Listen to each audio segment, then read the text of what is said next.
जो लोग नए जुड़े हुए हैं तो कुछ बातचीत हम लोग कर ले। तो मेरा नाम मधुसूदी है, मैं स्टूडेंट हूँ। मैं जैसा कि क्षमा याचना मैम बोली कि मैं पीएचडी स्कॉलर हूँ और रिसर्च की पढ़ाई करते हुए साथ में इस बिजनेस को सीख रही हूँ, इस अभियान को सीख रही हूँ। और सीखते सीखते जो सीखती हूँ उसको इम्प्लीमेंट करती हूँ और इम्प्लीमेंट करते करते आज इमरॉल्ड के पोजीशन पे हूँ। अब ये इमरॉल्ड की पोजीशन पे हूँ, ऐसे बहुत सारी चीजें हैं। और जो मेरे साथ हो रहा है, जो क्वेश्चंस मेरे पास आ रहे हैं, उन्हीं सब चीजों के बारे में आज बातचीत करेंगे। तो अभी मेरे साथ जो सबसे ज्यादा होता है, जब भी मैं किसी फील्ड वर्क में जाती हूँ, सेमिनार में जाती हूँ, चाहे वो अपनी टीम में जाऊं, कहीं भी जाऊं, एक क्वेश्चन हमेशा मेरे पास में आता है। वो क्वेश्चंस क्या होते हैं? वो होते हैं कि कोई भी एक व्यक्ति आते हैं और वो बोलते हैं कि अरे मैम इसको समझाइए, इसको आर्ट्स में समझ में नहीं आता। अरे मैम इसको समझाइए, यंग जनरेशन है, आपने इतना अच्छा कर लिया पढ़ाई के साथ में, ये नहीं कर रहे हैं। हमेशा ये वाला आता है कि हमेशा दो तीन लोग आके फिर ये बोलते हैं कि आप इनको समझा दीजिए, इसको समझा दीजिए, इसको समझा दीजिए। बट द पॉइंट इज कि अगर मेरे मेरे पास ये हुनर होता, अगर मेरे पास ऐसी कोई छड़ी होती जिस छड़ी को घुमाने के बाद में सबको समझ में आ जाता, तो सबसे पहले मैं अपने जितने भी मेरे दोस्त हैं, जितने भी मेरे कजन्स हैं, जितने भी मेरे ब्रदर सिस्टर हैं, सबसे पहले मैं उसके सामने छड़ी घुमाती। यस और नो, क्या आप एग्री करते हैं इन सब चीजों पे? एग्री करते हैं? अगर सच में मेरे साथ, मेरे पास में ऐसी कोई छड़ी होती, तो मैं ऐसी छड़ी सबसे पहले तो अपने कजन के साथ सामने, अपने जो मेरे दोस्त हैं उनके सामने घुमाती। तो मैं आप सभी को बताना चाहती हूँ, वो जो जादू की छड़ी है ना, वो छड़ी है। मैं ये नहीं बोलती कि नहीं है, है। बट उसको कहाँ मिलेगा, इसके बारे में हमें सोचना पड़ेगा।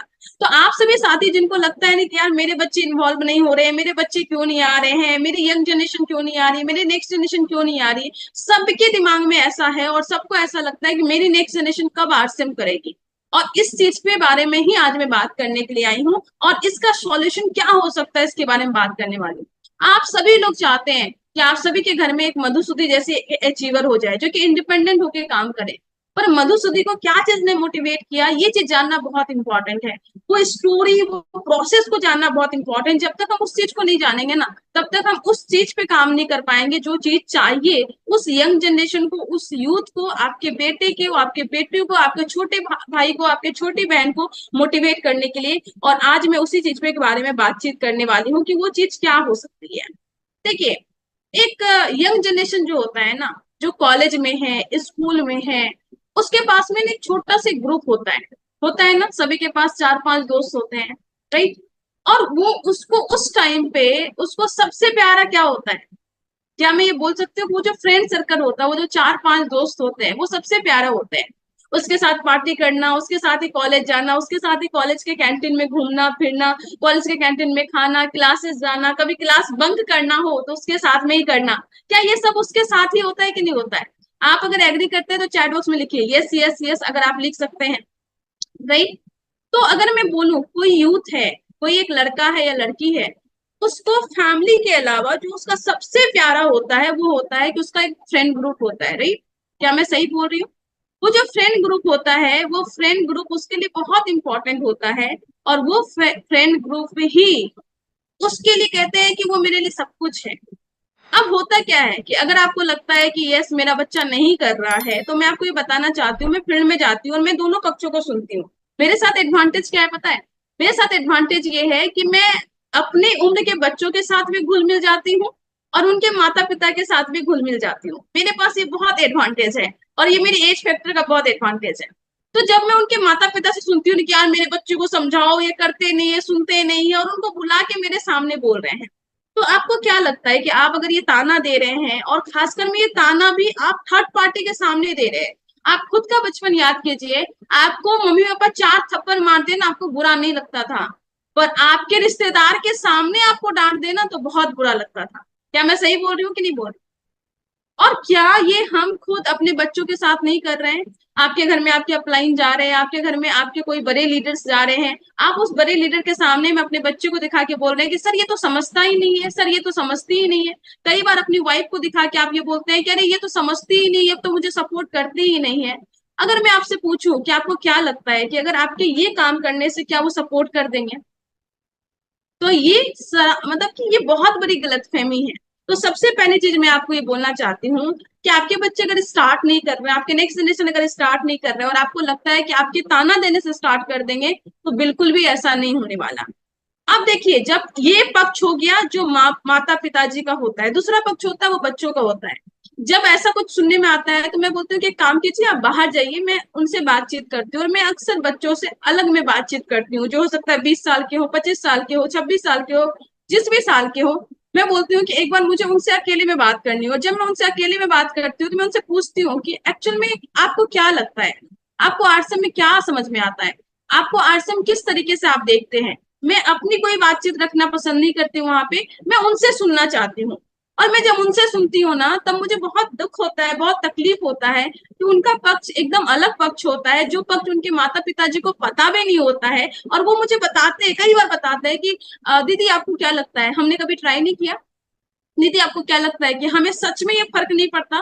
दीदी क्या आपको ये नहीं लगता कि सच में आपको ऐसा लगता है कि हमने कभी ट्राई नहीं किया कि हम मम्मी पापा की बात माने, मम्मी का हेल्प करे, पापा का हेल्प करे। ऐसा नहीं है कि हम नहीं चाहते, बट हमने ट्राई किया। बट ट्राई करने के बाद में ऐसा हुआ कि जो मेरे सबसे चार सबसे क्लोज फ्रेंड्स थे ना, वो भी मेरे से दूर होने लगे। वो चार लोग मेरे से बात नहीं करने लगे। मैंने उस चारों को बताया, उसके बाद ऐसा फील होने लगा कि मैं अलग ग्रुप बनता जा रहा हूँ, मैं अलग होता जा रहा हूँ, और मेरे को अलग नहीं होना है। और इस कारण से मैंने बात करनी बंद कर दी, क्योंकि एक यंग एज के लिए, एक टीन एजर के लिए उसके जो चार दोस्त होते हैं, दैट इज मतलब कि उनका दुनिया होता है पूरा। और उस दुनिया से उसको अलग करने में उसको लगता है कि यार मैं इसको अलग नहीं कर सकता।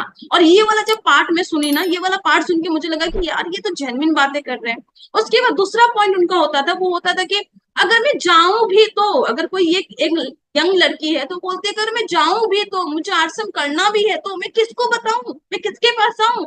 मेरी कोई बात सुनता नहीं है, बच्चे समझ के मुझे वापस कर देते हैं। अंकल आंटी को समझाती हूँ तो फिर बोलते हैं क्या कि तुम पढ़ाई पे ध्यान दो। अब ऐसे में मैं क्या करूं। तो मुझे लगता है कि यार वो बच्चे हेल्पलेस फील करते हैं कि यार मैं कैसे करूं। वहां पे अब सवाल आ जाता है कि मधु तुमने कैसे किया। तो मेरी सिचुएशन बहुत डिफरेंट हुई। मेरी सिचुएशन ये थी कि मेरे को बचपन से बहुत अलग तरीके से किया गया, और मेरे को एक अलग तरीके से चीजें इन्वायरमेंट मिली। एक छोटी छोटी बात मैं करती हूँ।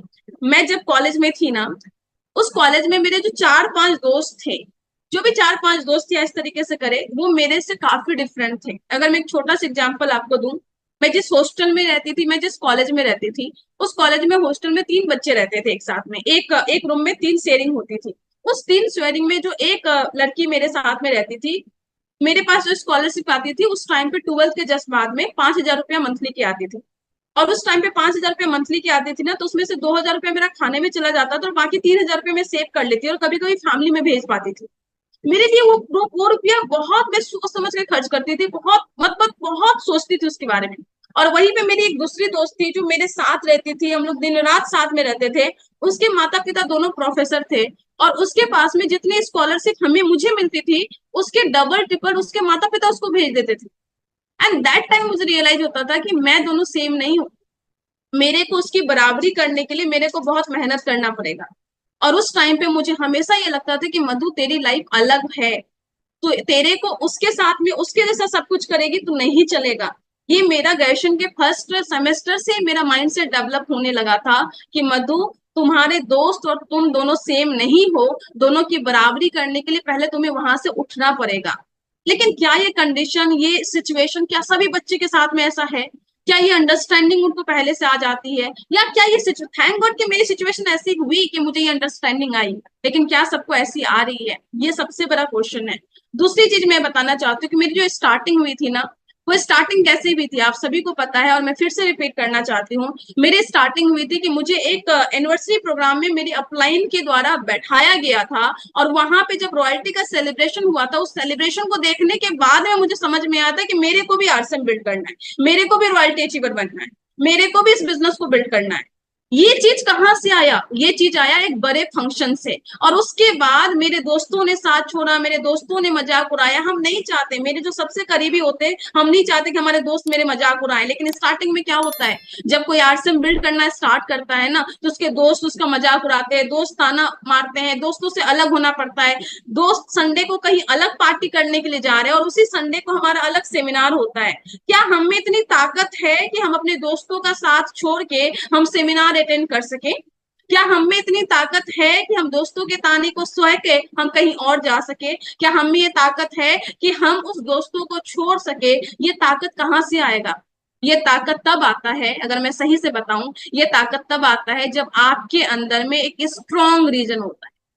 आप बिजनेस को क्यों बिल्ड कर रहे हैं, आप आरसीएम को क्यों बिल्ड कर रहे हैं, ये स्ट्रॉन्ग रीजन, ये वाई जब तक क्लियर नहीं होता है, उस वाई को क्लियर करने के बाद ही हम ये डिसीजन ले सकते हैं कि 4 दोस्त गए तो गए, हमारे 400 दोस्त बन जाएंगे। लेकिन ये 400 दोस्त बन जाएंगे, ये वाला माइंडसेट लाने में समय लगता है, ये वाला माइंडसेट लाने में वक्त लगता है, ये वाला माइंडसेट लाने के लिए माहौल चाहिए होता है। लेकिन हम क्या चाहते हैं, हम अपने बच्चे को अपने घर में रख के ही चाहते हैं कि हम अपने बच्चों को समझा दे, वो माइंडसेट दे दे, वो वाई दे दे, वो कारण दे दे। तो ऐसा नहीं होता है, आपको उसको माहौल में देना होता है। मधुसूदी की कंडीशनिंग अलग भी है। मधुसूदी कॉलेज में आई थी, जिस कॉलेज में उन्होंने देखा था कि दुनिया कितनी आगे है और मधु कितनी पीछे है, और उस कंडीशनिंग ने मुझे बताया था कि नहीं मधु, तेरे को बहुत ज्यादा काम करना है, तेरे को बहुत आगे जाना है। क्या वो सिचुएशन आपके बच्चे को मिली है? ये सबसे बड़ा क्वेश्चन मार्क है। दूसरी बात, क्या मधु को जिस तरीके से सेमिनार में जबरदस्ती बैठाया गया था, रॉयल्टी का सेलिब्रेशन दिखाया गया था, क्या आपके बच्चे को आपने कितनी बार वो सेलिब्रेशन दिखाया, कितनी बार आपने वो माहौल दिखाया?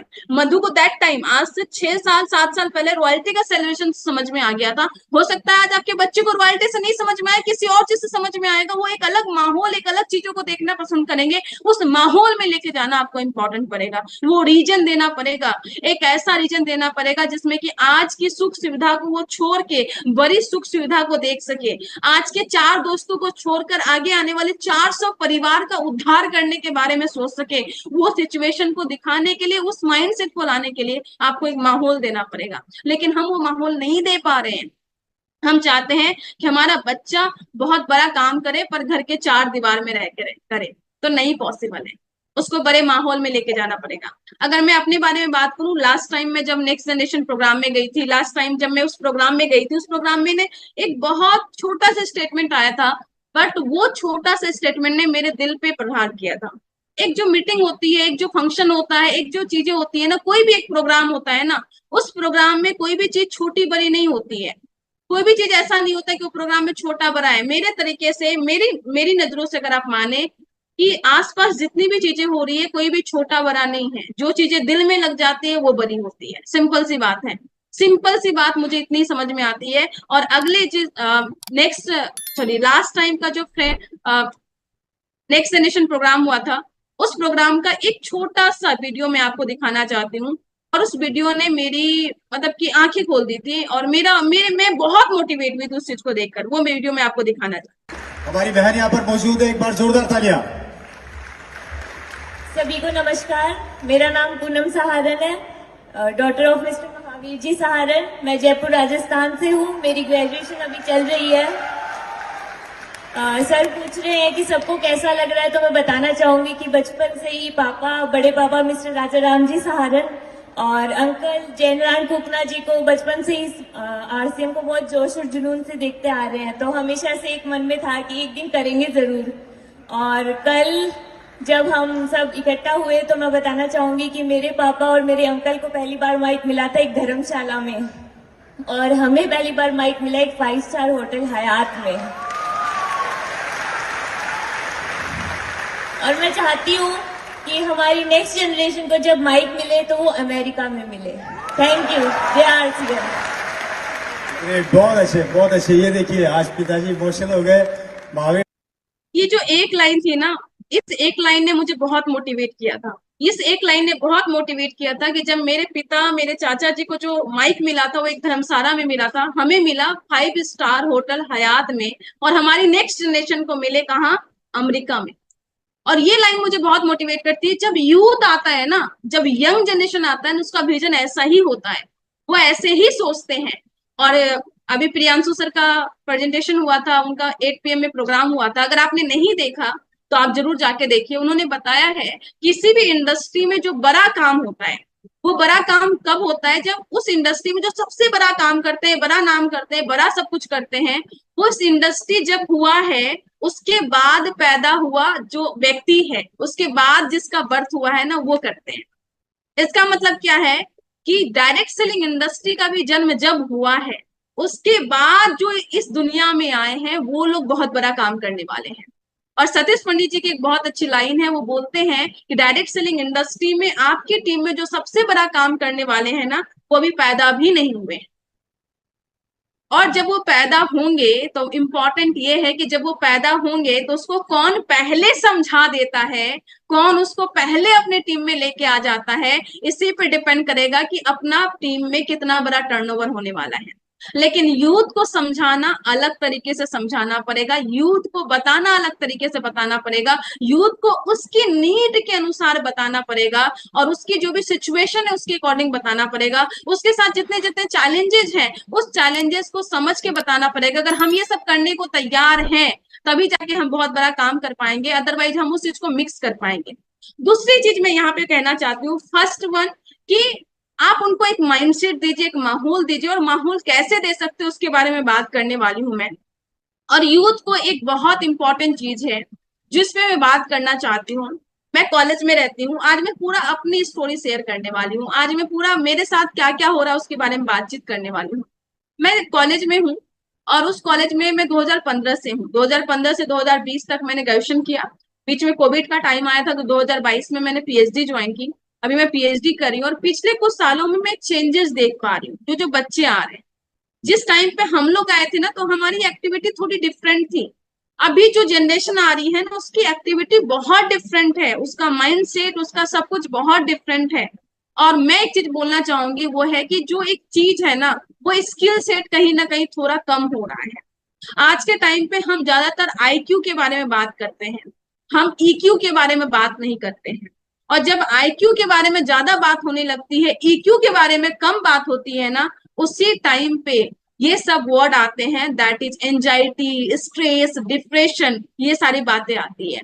आज का जो यंग जनरेशन आ रहा है, जो 18 साल, 19 साल, 20 साल, 22 साल में है, क्या उसके पास एक ऐसा स्किल सेट है कि अगर उसको किसी सिचुएशन में डाल दिया जाए तो सिचुएशन से निकलने के लिए उसके पास कोई ना कोई साधन हो, कोई ना कोई सिस्टम हो, और सिस्टम से निकल के वो वहां तक पहुंच सके?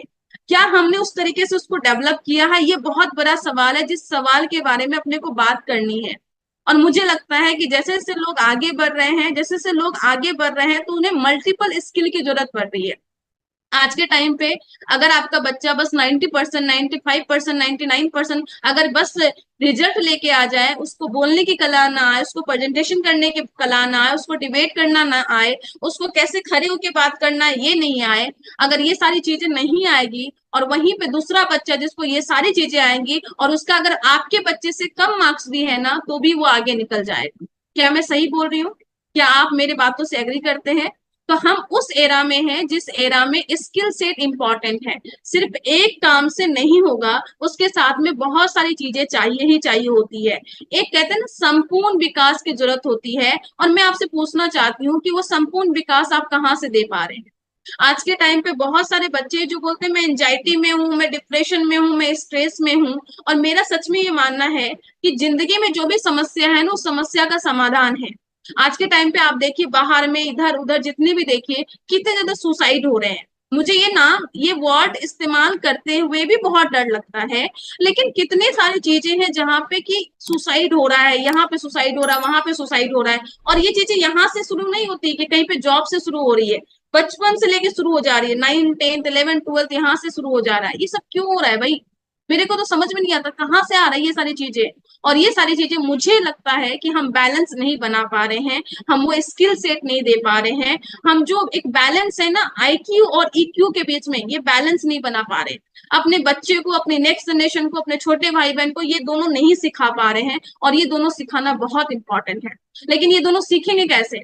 दिक्कत तो यही है कि उसको तो ये सारी चीजें सीखने के लिए बाहर निकलनी है, बट हम उसको बाहर निकलने के लिए मोटिवेट नहीं कर पा रहे हैं। हम उनको ये नहीं बता रहे कि बाहर निकलना कितना इंपॉर्टेंट है। हम उनको ये नहीं बता रहे कि बाहर निकल के आप अगर ये सारी चीजों को सीखते हो तो जिंदगी आसान हो जाती है।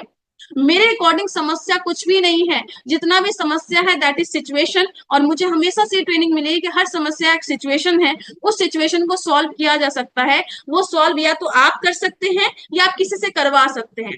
पर आज के टाइम पे दिक्कत क्या है? दिक्कत ये है कि जो समस्या को सॉल्व कर सकते हैं, अगर वो बाई चांस हम नहीं है तो हम उनसे बात नहीं करना जानते। सबसे बड़ी दिक्कत तो ये है कि आजकल के बच्चों को बात करना नहीं आता।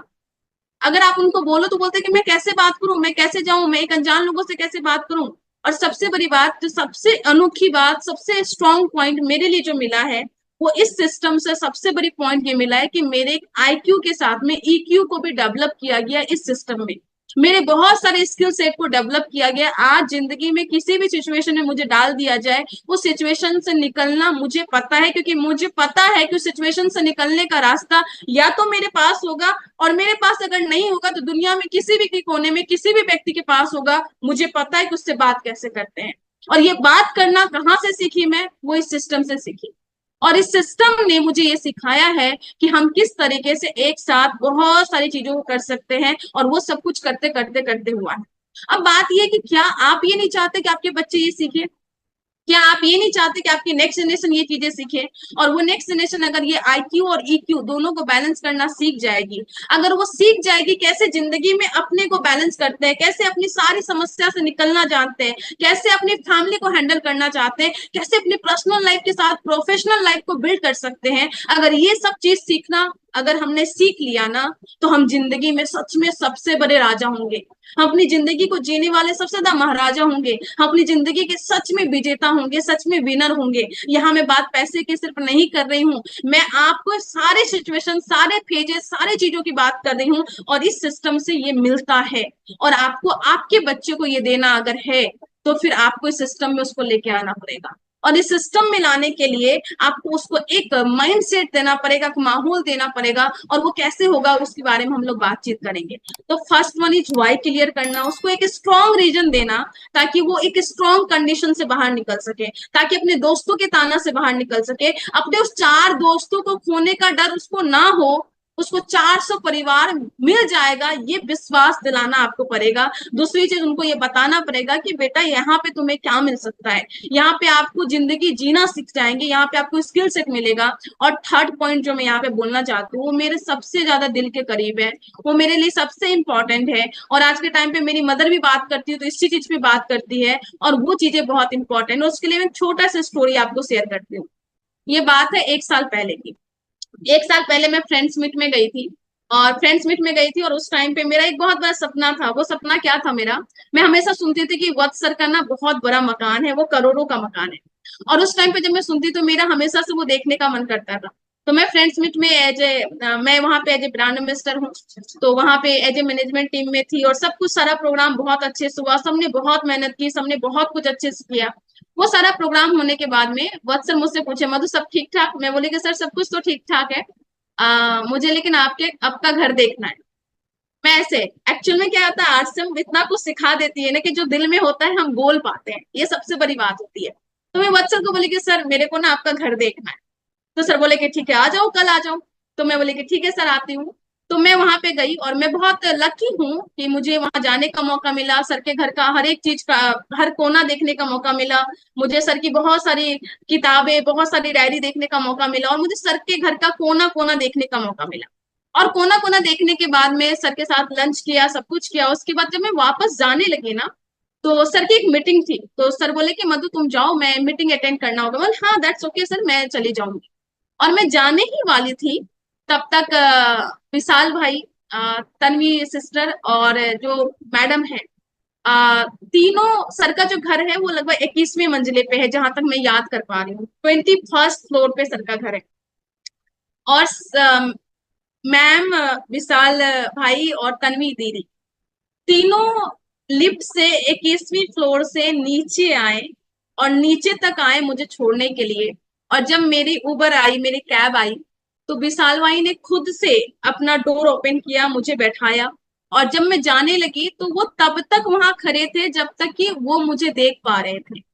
इससे पहले जब हम लंच कर रहे थे, वहां पे जब हमारी बातचीत हो रही थी, तो जब मैं बातचीत में बॉन्डिंग देख रही थी ना, फैमिली बॉन्डिंग, एक दूसरे के प्रति रिस्पेक्ट, एक दूसरे के प्रति जितनी अंडरस्टैंडिंग थी, एक दूसरे को जितना समझना था, वो सब चीजें देखने के बाद ना मैं कुछ नहीं बोल रही थी, मैं बस सबको सुन रही थी। और उस टाइम मुझे रियलाइज हो रहा था कि मेरे को ना ऐसी फैमिली चाहिए, मेरे को ना ऐसी बॉन्डिंग चाहिए, मेरे को ना ऐसा। देखिए, बात ये नहीं है कि वो नीचे आए, उन्होंने डोर ओपन किया, बात ये है, एक दी रियल डायमंड, उनका बेटा होना, उनकी बेटी होना, इतने अमीर खानदान में भी होना, इस लेवल में अगर आप बाहर ट्रेडिशनल बिजनेस में देखेंगे ना, अगर आप किसी घर में गए, किसी करोड़पति घर के में जाए ना, उसके बच्चे अपने रूम से बाहर तक नहीं निकलते हैं, वो बाहर तक नहीं निकलते, आपको हेलो बोलने के लिए भी नहीं आते हैं। और यहाँ पे इस तरीके का ट्रीटमेंट दिया जा रहा है। और ऐसा नहीं कि मेरे साथ ऐसा हुआ, मैं वत्सर से पूछी कि सर ऐसा ट्रीटमेंट क्या सबके साथ होता है, उन्होंने बोला कि सबके साथ ऐसा ही ट्रीटमेंट होता है।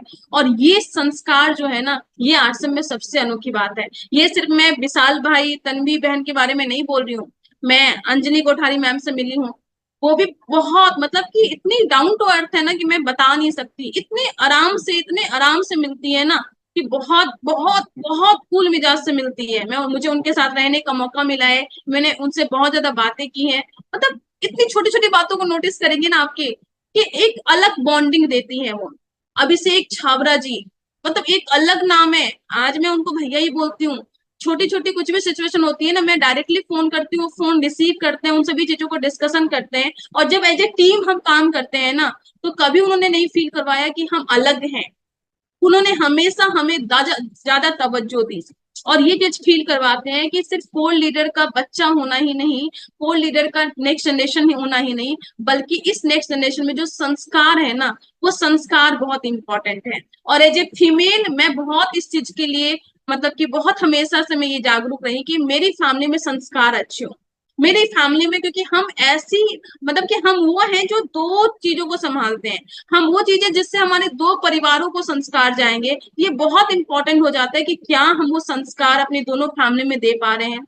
हमारी जो नेक्स्ट जनरेशन आएगी, और नेक्स्ट जनरेशन में मैं वो कहना चाहती हूँ जो हमारे छोटे भाई बहन हैं, क्या वो हमसे देखकर वो संस्कार को सीख पा रहे हैं। और I am very very lucky कि मैंने वो चीजें की है कि आज मेरे जो छोटे भाई बहन है ना, वो संस्कार को बहुत अच्छे से सीख पा रहे हैं। और हमारी तो कहते हैं ना, बहुत अच्छा विकास हो रहा है।